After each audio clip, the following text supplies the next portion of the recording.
ഗസയിൽ എല്ലാം ശാന്തമായി എന്ന് കരുതി ലോകം. സമാധാന കരാർ ഒപ്പുവെച്ചു. ബന്ദികളായവർ പതിയെ തിരിച്ചെത്തി തുടങ്ങി. പക്ഷേ അതിനിടെ ഫലസ്തീൻ മാധ്യമപ്രവർത്തകൻ സ്വാലിഹ് അൽ ജഫറാവി കൊല്ലപ്പെട്ടു. കഴിഞ്ഞ 2 വർഷമായി അതിദാരുണമായ ദൃശ്യങ്ങൾ ലോകത്തോട് വിളിച്ചു പറയുകയായിരുന്നു സ്വാലിഹ് അൽ ജഫറാവി. ഫലസ്തീൻ മാധ്യമപ്രവർത്തകരുടെ ശവപ്പറമ്പാണെന്ന് പറഞ്ഞാൽ അത് അതിശയോക്തിയാവില്ല. ഫലസ്തീനിൽ 2 വർഷത്തിനിടെ 270-ലധികം മാധ്യമ പ്രവർത്തകരാണ് കൊല്ലപ്പെട്ടത്.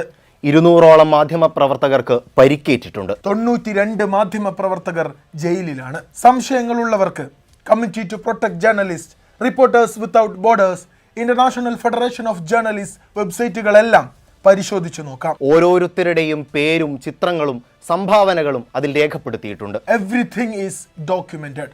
Nothing will be forgotten. International humanitarian law പ്രകാരം, ജനീവ കൺവെൻഷൻ പ്രകാരം, അന്താരാഷ്ട്ര ക്രിമിനൽ കോടതി നിർണയിച്ച നിയമങ്ങൾ പ്രകാരം, ഐക്യരാഷ്ട്രസഭ സെക്യൂരിറ്റി കൗൺസിൽ റെസല്യൂഷൻ പ്രകാരം targeting journalist is a war crime. മാധ്യമപ്രവർത്തകരെ ലക്ഷ്യമിടുന്നത് യുദ്ധക്കുറ്റമാണ്. The laws of war are clear.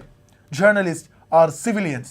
To target them deliberately in a war is to commit a war crime. ഇരകളാക്കപ്പെട്ട ഫലസ്തീനികൾക്കൊപ്പമായിരുന്നു അപ്ഡേറ്റിന്റെ നിരന്തര സഞ്ചാരം.